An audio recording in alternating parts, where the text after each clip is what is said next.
And welcome again to the latest version, I guess the best version, of Late Night Parents. I'm Ted Hicks. And across to my left, on your left.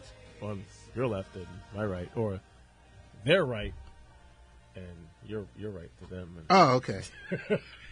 So we're trying a few things tonight. And I got to switch seats because I feel like I'm in kindergarten. Richie V is in the building. Ted! What's going on? He was in the kiddie chair, I guess. Yes, the kiddie chair. No? We're good. All right, so we're good? We're good. We're back. Another live episode, latenightparents.com. Ways to find us. You can find the blog, Facebook feed, Twitter feed, archive shows. Good to be back in the studio with you, sir. As always, great to be here on another fine evening. A few things to talk about. A few things that you can't talk about. I know. Just yet. I know. Big shout out to Brian Graves. He's behind the boards, as usual. Always telling us, like, during pre-pro, are you guys ready to go? Pre-pro. Are you guys ready to go yet? Ready to go yet? Yet? When is it starting? Sooner or later. Oh, my goodness. But before we get started, in your absence, well, not in your absence, but in our absence from last week's show, Sri Lanka. Yes. Bombings of synagogues, Sri Lanka, 240-something dead last I heard, I believe. Oh, man. Suicide bombings. I mean, do we need to say stop the hate, stop the ridiculousness?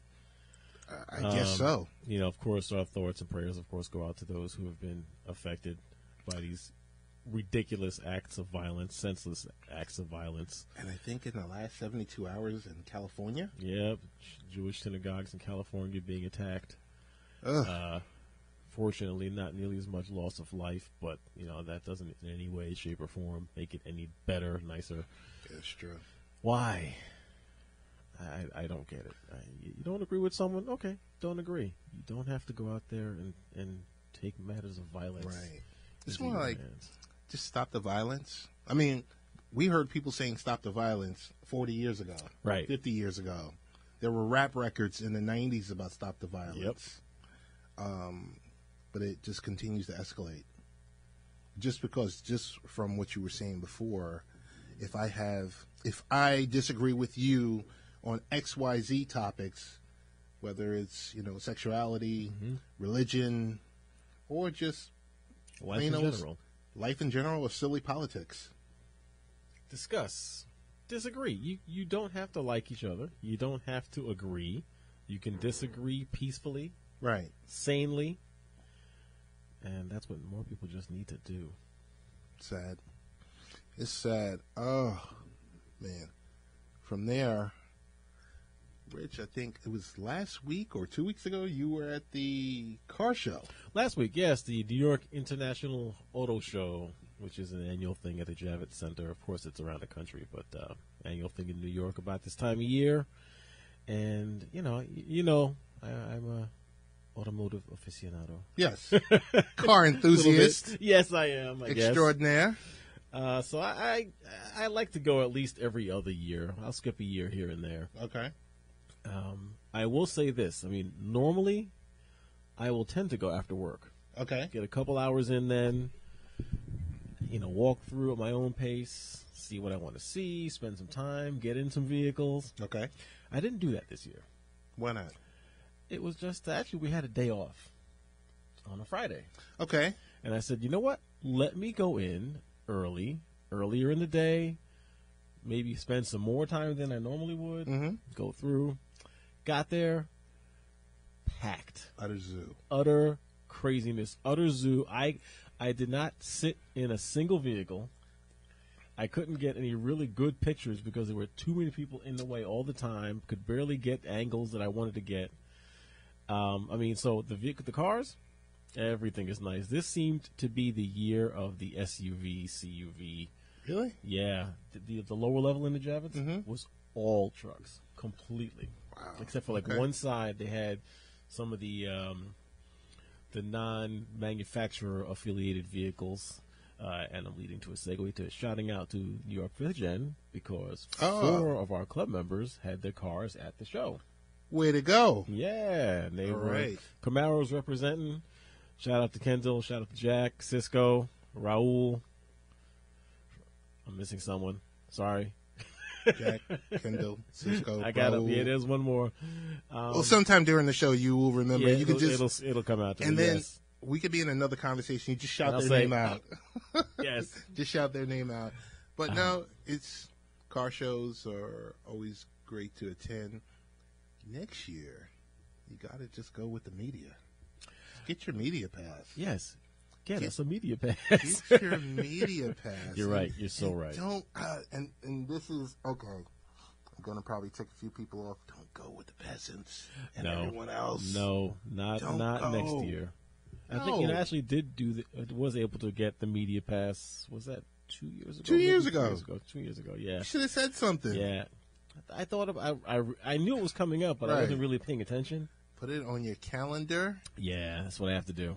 and then a month prior, we start swinging at some of our friends there.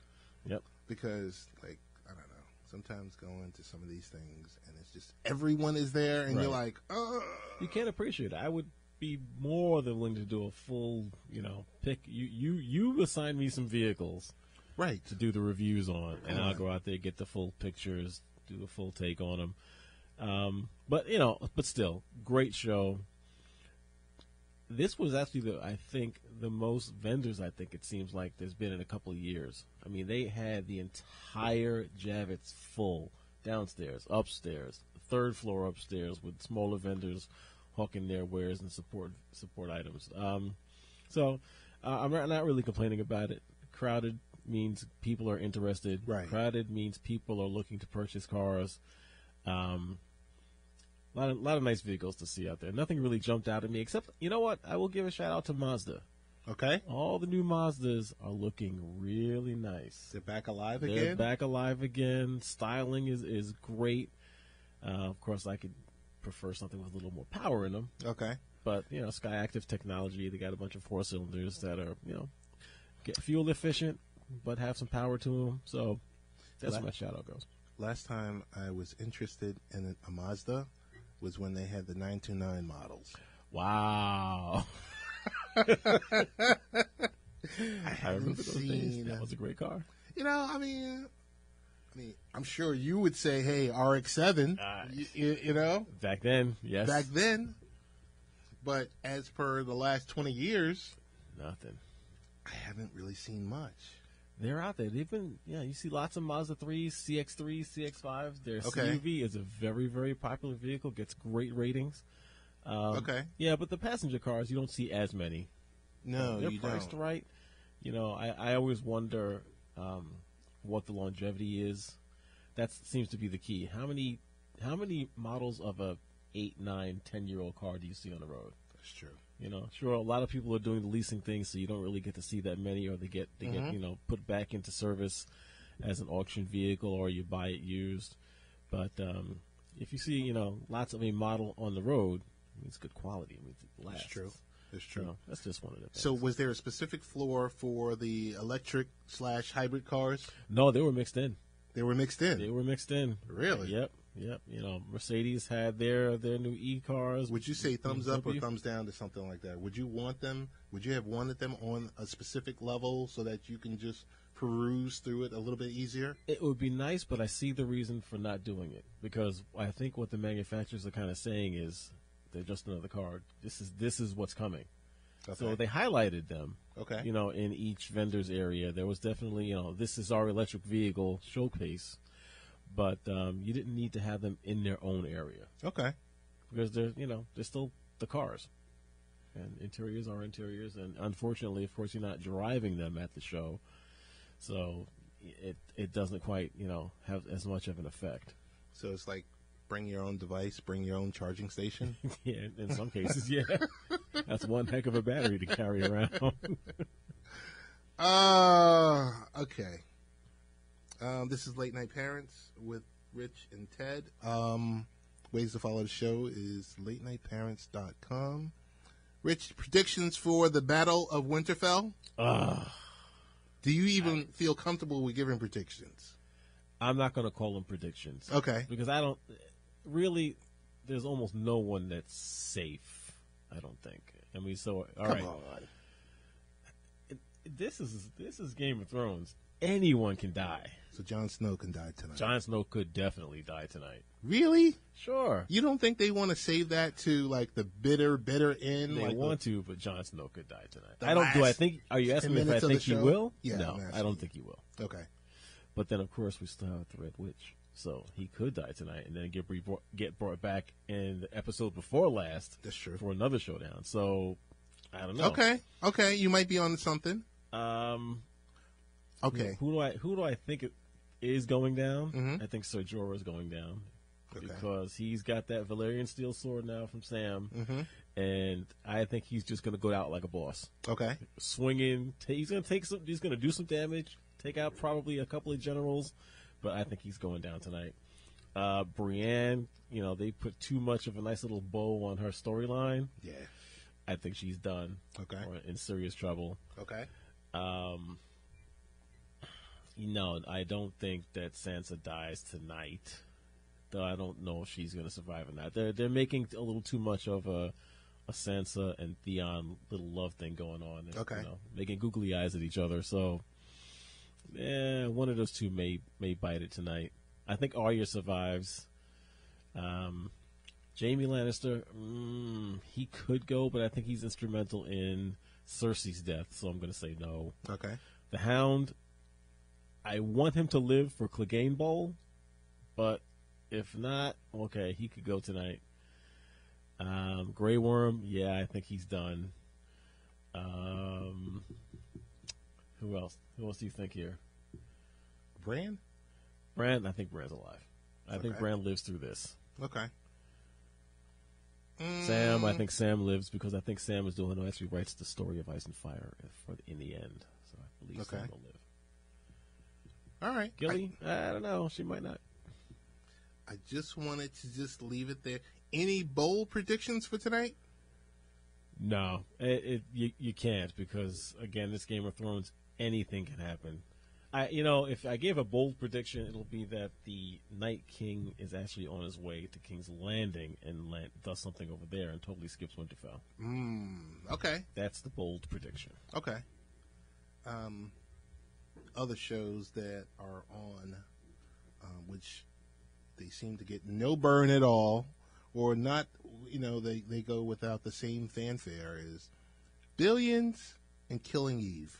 I will bring up those two shows. Please do. They are so good. Well written. Right. The acting is phenomenal. I just think they're on in the wrong time of the year. So Killing Eve is about to start or just started its second season, right? Correct. All right. And how many episodes in the first season, roughly? Is this a full 8? 8? All right. So I can 8. catch up on this in a week. 8 episode seasons. Okay. And Billions, what about that? Billions is anywhere between 12. Your Showtime does about 12. Right. And what season is Billions in now? 4th. All right, so I have a bit of catching up there. Yeah, it's. So what is the premise of Billions? Sell me on it. Give me the pitch. Sell you on it. The pitch. Yeah, I need the pitch. It's kind of day against night, white against black. More like Tom and Jerry. You got the hedge fund king, and you have the U.S. attorney. Okay. And the hedge fund king is dirty. Right. U.S. attorney is also dirty, and he'll do everything he can to catch him. Okay. And the first 3 seasons, they went at it. Okay. And the U.S. attorney is into S&M. Okay, a little twist there. Yeah, and his wife, he's into S&M with his wife. Okay, all right. Okay, and the wife works for the hedge fund king. Wouldn't there be like a conflict of interest here from the beginning? You think, and there's all types of twists and turns, and it's just, you know what? It's great TV. Okay. It's really great TV, and it's real 55 to 58-minute episodes. All right. Okay. Because it's Showtime. Right. It's Showtime. It's, no commercials, no this, no that. You name it, it goes. And each of them have their own little arcs. And, the people that they deal with. So, it's pretty good. Killing Eve is MI6 agent. She's chasing an assassin globally. Now, who is the assassin? Her last name is O. Sandra Oh. Sandra Oh, thank you. Sandra is she the assassin, or is she the one that's chasing the assassin? She's the one that's chasing the assassin. Okay. And another great show. Like I said, only 8 episodes per season. I'll catch up on that. But any way you look at it, there's 2 great shows. Like I said, they don't get the fanfare. Right. I think Sandra Oh, I think she won an Emmy for her. I think so. Yeah, I think she did. And show I just watched on Netflix, another 8 episode. Amazon does the 8 episode seasons. Right. Now all of a sudden, I think Netflix is adopting that strategy. Black Summer. Haven't seen it. It's another zombie style show. Okay.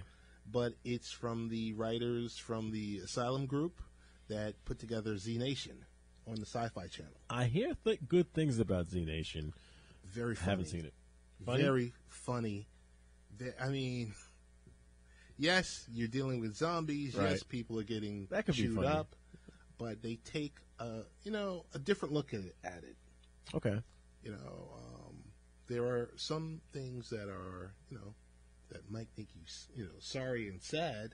Right. But for the most part, they're cracking jokes. Okay. They're just rolling with it. The apocalypse is here, and Black Summer is a different take of the zombie apocalypse. With humor, or is Black Summer more serious? No, it's really serious. Okay. It's serious, and it's so different because the episodes are about 50 minutes long. Okay. And the 8th episode was 20 minutes long.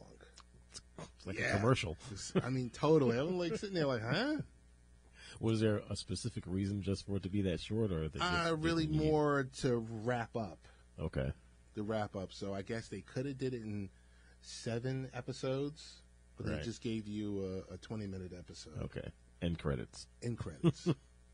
So the question of the show. Uh-oh, here comes drum roll. Did you get to see Avengers Endgame? Not yet. I have my tickets reserved for Wednesday after work. So But we can talk about it, of course. Since I haven't seen anything. I can't spoil anything. Spoilers. No, nothing. No, we don't want spoilers. But we will say 1.2 billion Global. before the weekend is over. What does that tell you? In America alone, $350 million. Right. That's They they did in 4 days what movies do for their entire run. for their entire run. Yep. Do you think we have a $2 billion film here? I think we have a $3 billion film. Okay. So the other question: Did you see Avengers? Saw it yesterday morning, 10 a.m. Matinee, of course. Of course, the matinee. It's before 12 o'clock. But I did the the reserve seats and everything else like that because I didn't trust the other option. Oh no, this you had to reserve your seat. Yep. The other option is you're just there and it's like 900 other people. Yep. I just remember when Jurassic Park dropped, the last one. Fallen Kingdom. Yeah. My son and I were in the front row. Wow. Because there were no seats left. Wow. And I Neck was breaker like, seats. Yeah, I was like, And I think I told you this story before. The first scene with the dinosaur, the popcorn goes in the Yes. air, and I'm looking at him like, "Are you kidding me?" He just threw the $11 tub of popcorn, fed it I'm to like, fed totally. it to the seats. And he looks at me, and I'm looking at him like, "You He looks kidding at me, you right?" like, "So, Dad, what are you waiting for? Go get another one." So Endgame. Okay, and your thoughts on it? It's a great movie. It's a great movie. One problem. Go ahead. This One is a problem. non-spoiler problem. No. The one problem, okay? Mm-hmm. Folks, if you're listening to the show right now, you can hit the fast forward button. No, you don't have to. Right, without giving it anything away. Without giving anything away, the problem is people spoiling it. Oh, yes. That's the problem. I know it's going to be hard for me not to find, some tidbits are going to come out, I'm sure. There's but then again, so much. There's some so of many the Easter commercials. eggs. There's so many Easter eggs, Rich, that Right. you're going to be sitting there like, oh, my goodness, it's Wednesday. What do I do? What do I... Let me turn off everything. I know that's what I'm going to have to do. Let me enable every non-spoiler Yes. app. Yes. So, or just stay off of social media. Stay off of social media. That's what I might end up having to do. I mean, I hear there are throwbacks upon throwbacks to all the previous films, characters we've totally forgotten about, and it's nonstop. What they say, once it gets going, It was incredible. hold on, yeah. It was incredible. Are you satisfied with however it ends? Are Totally you satisfied? satisfied. Wow. When you do see it, you tell me either Thursday evening or Friday evening we're going to record a podcast and just talk solely about Endgame. Okay. And because with the parameters of this show, Yes. we can just let it Okay. Let it go. let it go, F-bombs and all that good stuff. Right. Got it. Because I don't want right now The censor. the censor. The censor extraordinaire. He's sitting there with his hand ready on the thing. Boop. No, this is the clean show. Question for you. Yep. It's not a spoiler. Okay. Would Endgame been a better movie without the genocide theme? Well, see, it's kind of hard to answer without knowing. Well, just the theme of Thanos with the snap. No, that's the story. and- I mean, this and- goes back to the comics. This is the story, so this Right. isn't anything new. I think that that makes you. Without that, then you don't have the angst. You don't have half whatever number of the team are gone by the end of this film. You don't have the loss. You don't have to worry about people whose contracts are expired. No, I have no problem with that. That's what Thanos does, and that was his whole idea. And you can sure find some political statements in there, cleanse half the population to make the place more safe for people to live, and Right. saving the earth, and whatever. Maybe you may not be correct about that, but no, I don't think it would have made it any better or lessens the film at all. I have a spoiler that I have to share with you. Okay. Brian, I'm going to share it with you too. Wait. Oh, no, go ahead. Go ahead. No, it's a spoiler, but it's not really a spoiler. There's no post-credit scene. That's the question I was about to ask you before I said go ahead. There's no post-credit Tell me scene. about the end credit scene. No post. Is there a mid credit? Nope. So wait, I can really get up when You can get up, or you can sit there and Like- let 10,000 names Yes. scroll in front of your face, And and you can nothing sit happens. there. And that's what I heard. A lot of people were upset because they were waiting for that mid-credit Yeah. and post-credit, and they were like, ugh, and it was just a black screen. I'm hurt. No. But you know what? That's how you end the story. That's how you end the story. I will tell you this. Other than this won't be a spoiler. Other than the lost 20 minutes of credits, did that bother you? It did not bother me at all. Okay. But I knew there was no post-credit scene, so I stood up. You and knew going walked in. while everyone else was just sitting there waiting, stuffing popcorn And hot dogs and soda and candy, Twizzlers galore. Could you just imagine attending a 3-hour movie and you have that supersized soda? by the end of that, oof, And your bladder is it's like exploding. Exploding. But yeah, no, it's Nope. So they're really done. So this this is not a spoiler question as well. When it's over, do we have an idea of what the next version of the MCU will start looking like? if you pay attention and if you watch all the movies, Yep. there's enough hints dropped. Okay. There's enough hints dropped where Okay. you're just like, oh, okay. Okay. There were a couple of those scenes. Got it. I mean, if I look online and find some Don't. one, if I no, where I'm going is if I go online and find that I can get a good seat somewhere like tomorrow night, I'll go tomorrow night and keep my Wednesday reservation. Yeah. But no, I'm not going to be looking for. I am avoiding spoilers as much as possible. They're everywhere. Stay off of Twitter.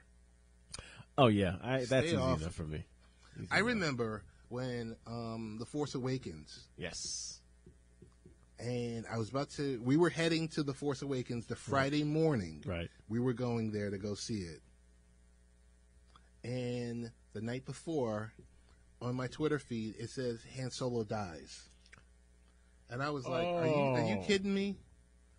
I was done. Then you end up being like that guy in where is it, Japan, giving spoilers to Avengers and getting the beat down. Oh my goodness. It's a great movie. We'll talk about it. We'll do a pod about it. Yep. And we'll give the best of the pod for next week. All right. Guess who else has a new podcast? Who? Mark Zuckerberg. Zuckerberg's got a podcast. He's got a podcast. He's doing his little docuseries or his podcast on security and privacy and all the above. And I'm like, dude, please. Okay. See what he's trying to do here. Question for this show I have for you, Rich, is how much longer before he's removed as the CEO of Facebook? What more has to happen? I was going to say something egregious, but see, the thing is, every time something happens, yeah, he is the face, he is the CEO, the buck stops there. Mm-hmm. But we know he's not the one implementing all this stuff. I mean, he's got to lay down the law as far as, make things secure, and then he lays it down. He tells everyone, go fix this, go fix that, go fix it. They go tell someone else, who tells someone else, who says they did it, who tells the other one they said they did it. Then someone does a kind of test, and it looks like it's okay. So he thinks, all right, I did it, everything is good. Oh, wait, it's not. We found another hack. We found another issue. I don't know. I still think it would take a lot for him to be ousted, but it might not be a good idea for him to seriously think about stepping down and let others take the reins, take the helm, fresh face, fresh ideas. Okay. He's got the money. He's got the legacy. Go out with a bang. All right. That's valid. Honorable mention, Apple surpasses Spotify with the most paid U.S. subscribers. Really? 28 million to 26 million. Apple Music is doing it, huh? Catch it on. This is not a sponsorship moment, Right. but I am a subscriber to Apple Music. But you're a subscriber to Spotify.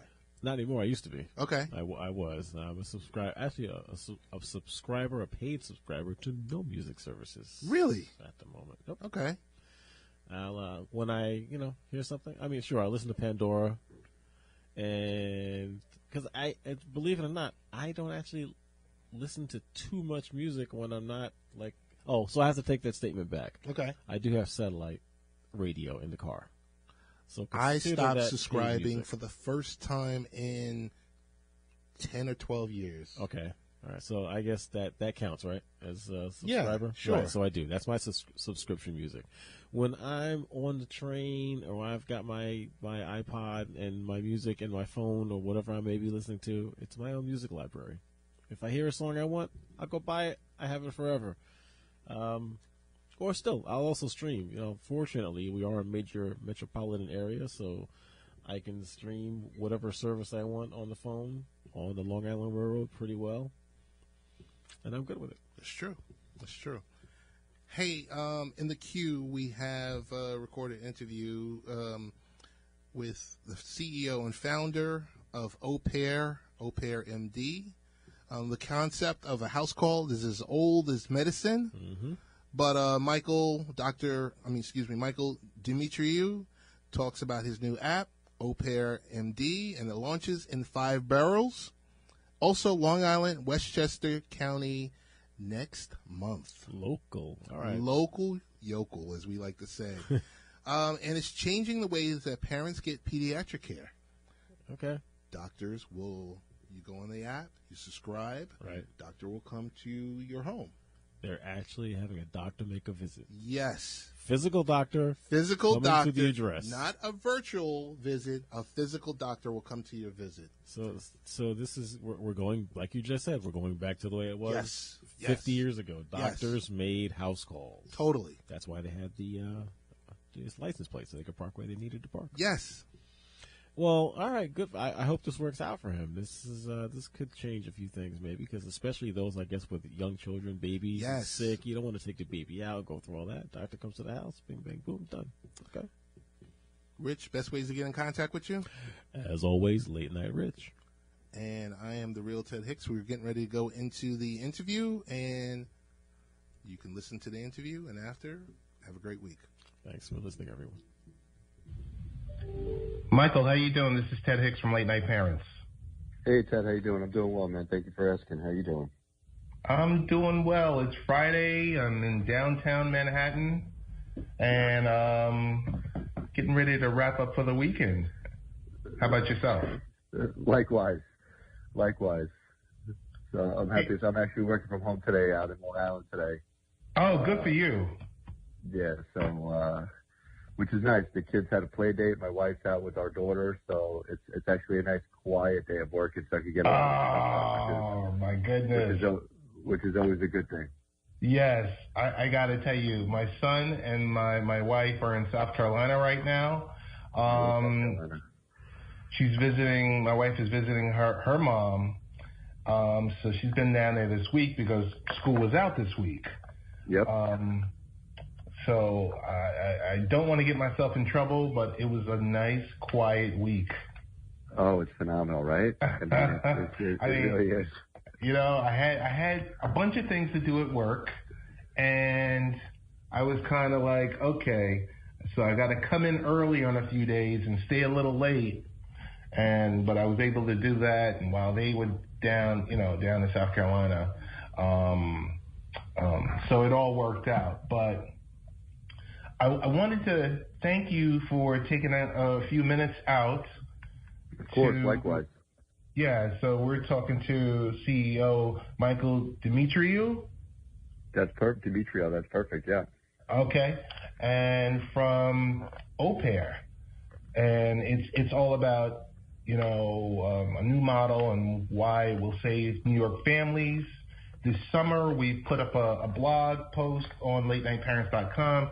I want to tell you, working with Elise and working with your team, you got some great people on your back end of working with you. I just wanted to learn a little bit more about, I kind of had the gist of it, but I would love for you, for our listeners, to explain this product, this service, and how it will benefit families. And I'm guessing you're doing a phased rollout, so it's like Long Island, the 5 boroughs, and Westchester. So I'm going to decrease, Michael, and allow you to increase, and tell us about OPEAR MD. I'd love to. Thank you very much. So OPEAR MD, you're right. We are phasing it into the New York market. That is our go-to-market strategy. One, for the density and the transient nature of the city itself. And of course, it's our home. So it's where we live. It's where our roots are. So we wanted to launch within a market that we know very well. And plus for everything that I just mentioned in the former, of course. But we're looking to go statewide on, obviously, to saturate the New York market completely, and then also grow and scale throughout the country into other major metro markets as a whole. So whether that's over a year's time or a couple of years' time will be defined by the quick adaptation of the service itself and the marketplace itself. but we do have the aspirations of growing on a national scale and a national level. But I do believe that this will be a tremendous savior for parents in general. The au pair idea was conceptualized just from a moment when we had our firstborn and my wife was suffering with postpartum. And unfortunately, 4 weeks after that, life happened again when my father-in-law had unexpectedly passed. So we started out as a care network company and exploring a lot of options, whether it be on-demand child care, because there was never that fully vetted solution at the time. But as we learned from our clients and we learned from the voices that we were listening to, they really liked the feature that we had, which was delivering a nurse to your home.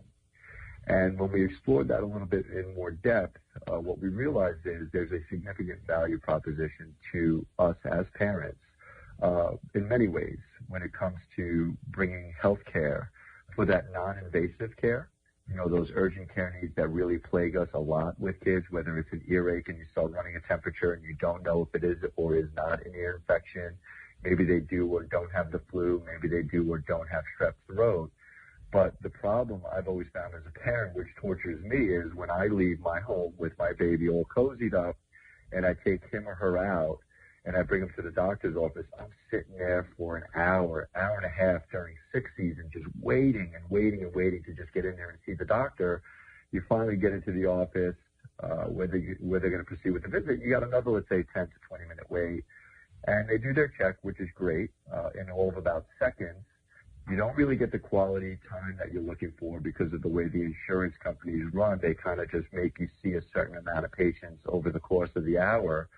But even that being said, the problem for me was walking in with what ends up being an ear infection and then walking out with an ear infection and whatever is biting us that for the commonality at that point, which is maybe flu season, strep throat season, Coxsackie season, or all these other viral contagious infections and these communicable contagious diseases and viruses that come out, that was a significant issue. And that's the value of au pair to parents, where you can have your son or your daughter cozy at home in their place of comfort, have a licensed medical provider from your neighborhood who works at one of the pediatric offices or one of the local pediatric or urgent care facilities within your neighborhood now come to your home on your time and on their time and really give you a little bit more quality care, right? Spend a little bit more time with you and really diagnose it properly and give you the comfort and your baby the comfort that they really need.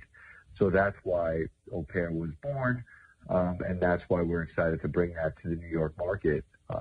And from a more altruistic thought and a higher pie-in-the-sky thought, you can really stop the spread of a lot of these viruses, like the flu virus, by containing them and quarantining them into the home now, instead of bringing them out to the doctor's offices and bringing them out into the community. You can serve a bigger purpose to our quality of life and our quality of health, which I think is very, very important also, that au pair can deliver to the community, to parents as a whole, and to children as a whole as well. And from a doctor standpoint, I think they got into this to provide that quality care, especially to children.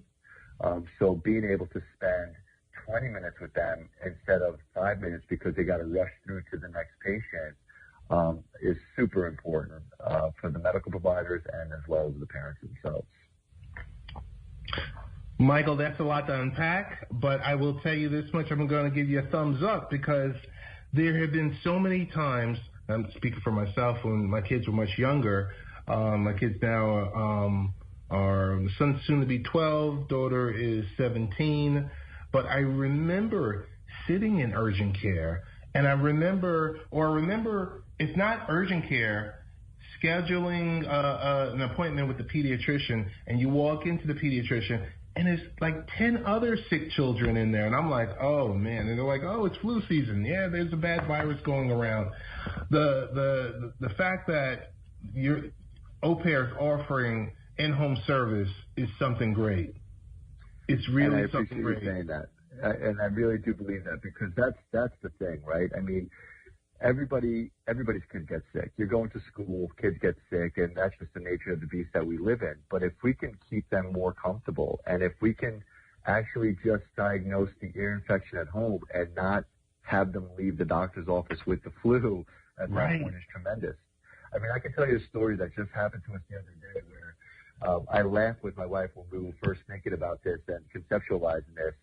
I would actually go through with her and be like, well, now what would you do if au pair was ready? She's like, oh my God, I would pay $1,000 for this right now to not have to leave the house because it's snowing out or whatever's going on, and it's a major pain point because you got to go to the doctor's office.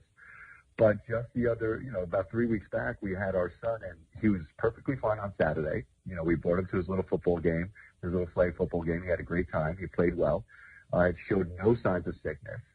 He had his opening day for Little League that Sunday, and he woke up. He had 101 fever, and he was complaining all of a sudden that his ears hurt. So my wife packed him up and our daughter up as well because she started saying that her ear hurt. So we didn't know if she was just copycatting or if it was real. So now she's got both kids in the truck and she's on her way to PM Pediatrics. And I get a phone call, and not 5 seconds later, it seemed like where she's like, I need you to come here, please. I'm on this street, on this corner. I had to pull over. Michael just got sick and vomited all over the car twice. So now here I am running right from our house with a towel, change of clothes, all these things that I'm bringing in like a medical tool bag, going on demand there, running to the car, cleaning up the car, cleaning him up, changing him out of his clothes all on the side of the road, sanitizing as much as we could sanitize. And, we ended up going to the urgent care site, and it turned out that he did have a double ear infection and he did have strep throat. That moment, we looked at each other and said, this is where au pair is so incredible for parents because I could have did this at home, right? I could have did this from home. I could have had a licensed medical provider, which I'm seeing at that urgent care facility anyway. That same person can come to my house now. And now, instead of my child being completely uncomfortable, completely just sad, crying, and a little bit like embarrassed and feeling awkward that he just vomited all over the car, he could have been just comfortable on his couch, watching his little TV shows, cozy with his blanket. And if he got sick, he got sick at home. At least he's in the comfort of his own home, and you have everything else you need there with you as a parent. So just from a parent perspective, that's what I want to bring to my children. So I'm excited to bring that to everybody's children, to stay within the comfort of your home. And just from a parent perspective, I mean, just living in that nightmare at times where you're on the side of the road, just eliminating that completely in that moment was tremendous to me. So it's not only just something that's conceptualized, it's literally something that I live with every day, and I'm excited to be solving for everyone as a parent because we all live with the same trials, tribulations that come with being parents, and we're all learning on the go. So tell me this much, Michael. How would I sign up? How would I use this service? So let's say within the parameters right now, the rollout, I'm in Long Island like you. If my son became sick because he's under, if it's a pediatrician, so I'm thinking it's going to be under the age of 16. If he's ill and I wanted to sign up for this and I wanted to be able to browse and see what, primary care physicians are available in this specific network, like walk me through that. What do I do? How easy it is for a parent that's, let's say, non-technical, who's, not too computer savvy? Oh, it's super easy. And that's the major thought process between our development and in general our operational and go-to-market strategy is obviously we want everything to be super convenient because that's part of our value proposition. But everything we take into account is always safety, right? So we never sacrifice safety or anything that can be harmful to a family at the sake of convenience. So we always take that fundamental precept and say safety is everything. So we must build around safety without sacrificing convenience as well. So we've accomplished that by having a secure type of vetting process with the criminal background checks already done. They have to perform skill surveys that their colleagues and their managing physicians would have to fill out for them and rate their skills, and we would get those returned.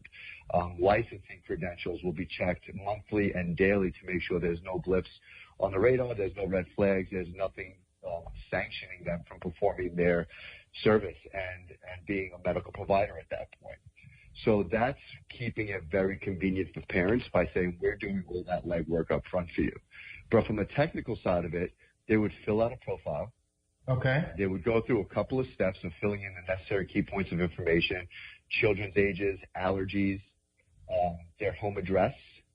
And before they book, we're going to ask them for a credit card where they could actually just take a picture of their credit card and all the information will be uploaded.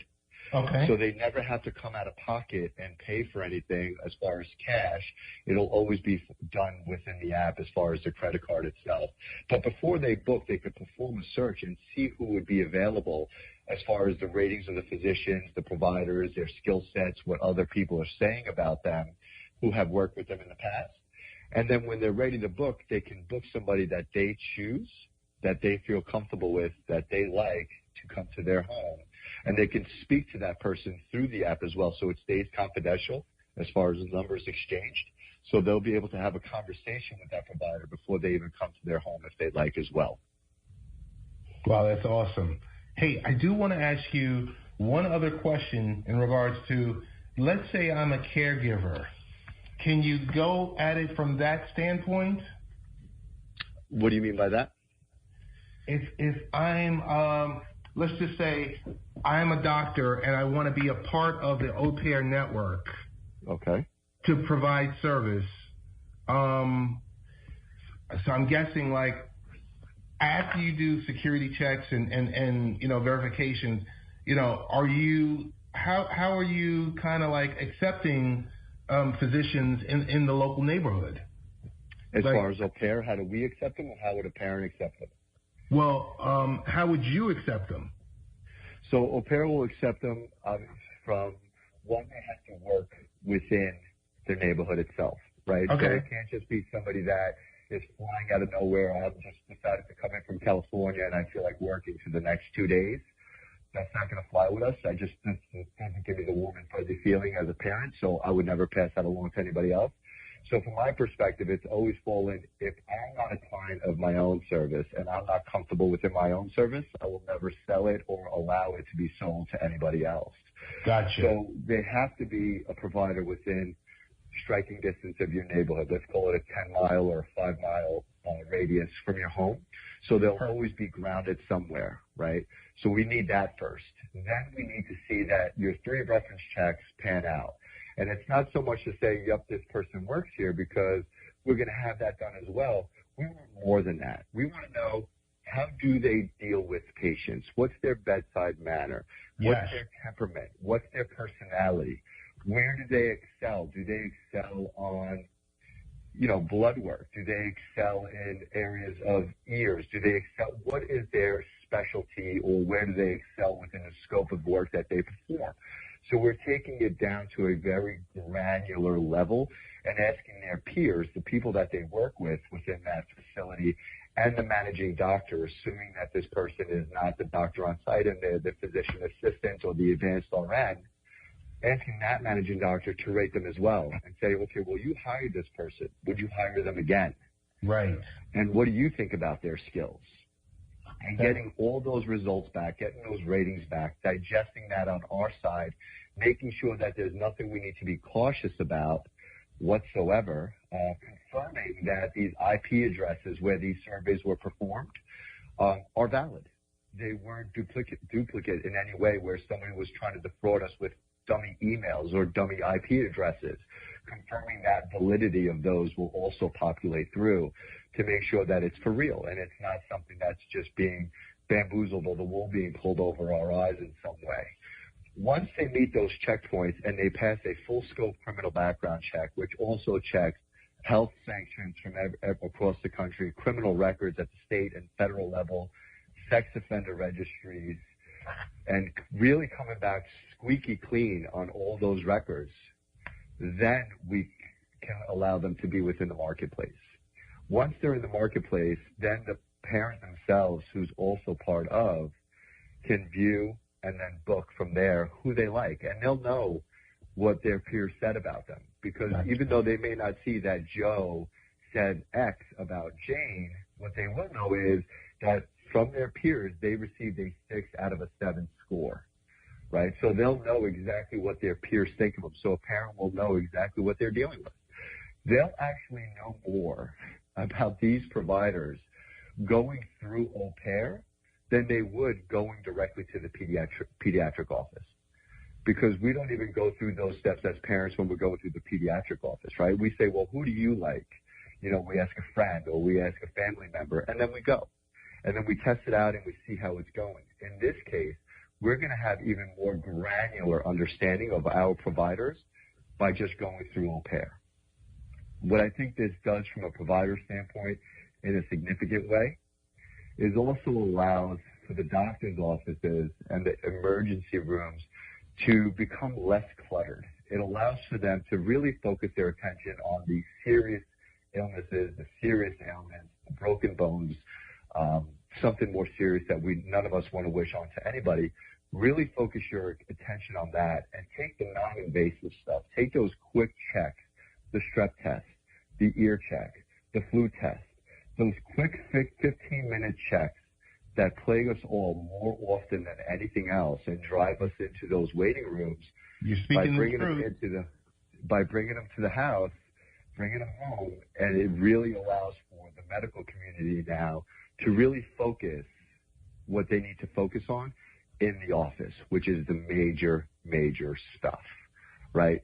And that's what I think another great value proposition for au pair is to the medical community and the providers themselves. The reason why we're so unique outside of other competitors is because we are so niche focused that we're not looking to eliminate the medical office. We're not looking to replace your pediatric office. We just want to be an extension of them. And that's where the significant value is. We want to be an extension of every pediatric office in the local community for parents to be able to get exactly what they need for their children. We're speaking with Michael Demetriou, CEO and founder of OPEAR MD. You're making pediatric care easier because you're supplementing it with this specific service. OPEAR MD is the first on-demand app-based provider of in-home pediatric care.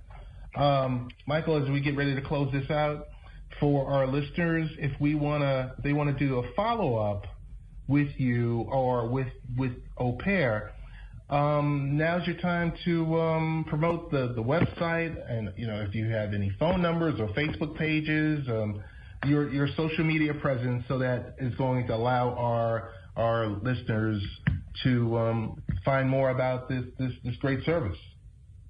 I appreciate that. Yeah, for our social media, it's at OPEAR, OPEAR, care. So it's at OPEAR Care for our Facebook page as well as our Instagram accounts and our social media handles. So that'd be great if they want more information. They want useful blogs and useful information that we post about the service. They could always find them there. And as far as our website, it's OPEAR, OPEAR.com, where you can find a ton of useful information there as well. We have the frequently asked questions as we develop and build them there. And we also have our email addresses right on the site, and we're looking forward to questions from the community and from people we would love to use our service. And we're also looking to learn what they need, what they want, what they would look for in addition to what we have. So we are offering free subscription to the app through the summer. So parents get in, set up their profiles, and they'll get a free subscription for the year if they sign up before the end of August. We're looking to get as many parents in there as possible, and then also to learn from those parents when they download the app and learn about the features and learn what's there. I mean, we have a 1,000 things on our mind that we already want to push into V2, V3, and V4 as we continue to develop the app and make it more robust. But more than just putting our thoughts out there in a biased way, we really want to know what parents want, because that's what's important. This service is for them. So while we're building it and we're putting it out into the community, this is their service. This is what's there for them. So we'd love to hear ideas from them as often as possible, and they could find those email addresses on our website as well. And we also have a page set up in our Facebook where they can answer certain questions for us that we can learn from them as well, which we think is tremendous for us, because we always want to deliver in the best interest of what the parents want. Michael, I want to thank you again. We're definitely going to stay close with you, but a personal thank you for bringing this service out to NYC, Westchester, and Long Island. It's our pleasure, man, and thank you so much for taking the time to speak with us today. I really do appreciate it. All right. Have a great day. You as well. Thank you so much. Bye-bye. Bye-bye.